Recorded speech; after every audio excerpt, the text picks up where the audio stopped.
guys, welcome back to my channel. It's Tiffany in the Northeast. Now I hope you're keeping well and especially remaining positive during this time.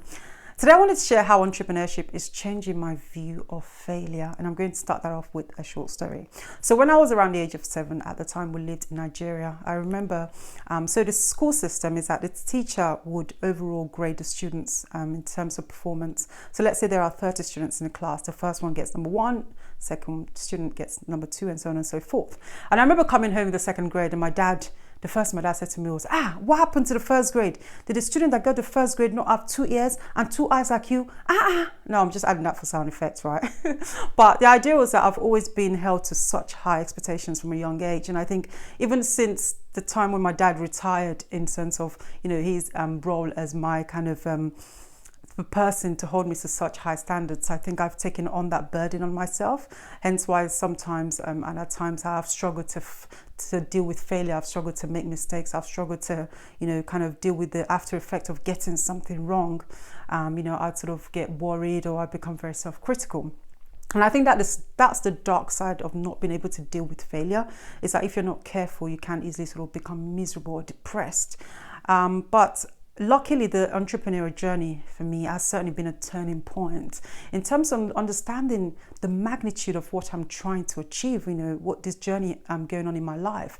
And especially understanding that how I process failure, how I process making mistakes, ultimately determines whether I keep on going or whether I give up too easily. So when I think about, entrepreneurship and failure, I think it's linked, for me anyway, to 2 key aspects. Number one is that as an entrepreneur, you have to adopt a long-term view of success rather than a short-term view. Bill Gates had this to say. He said, most people overestimate what they can achieve in 1 year and underestimate what they can achieve in 10 years. And I think that's the power of time. That's the power of sort of our actions over a long and sustained period of time.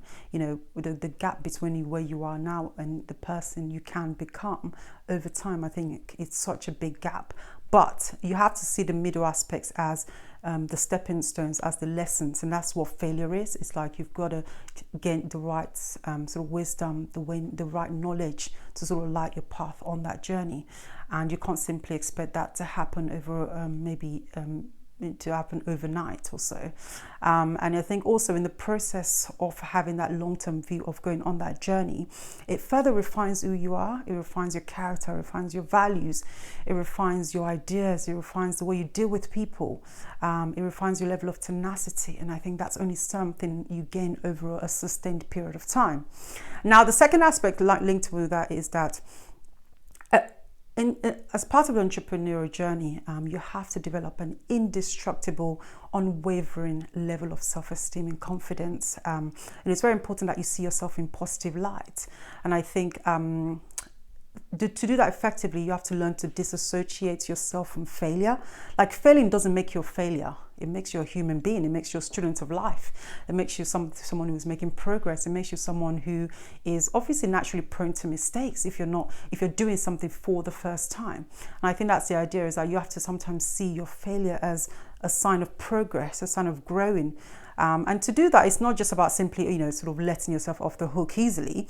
It's about looking at the failure experience, taking a step back from it and thinking, okay, what have I done here? What can I do differently next time? And to actually make sure that you do change your behavior, you change your habits, or you change your actions next time around. That way you're constantly evolving, and you're not simply repeating the same mistakes over and over again.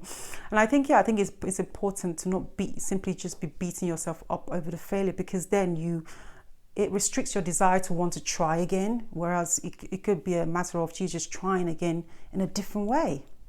I have to leave with one of my favorite songs by Brandy. It's a song called Camouflage. It goes, I'm a work in progress. I'm a seed turned into flower.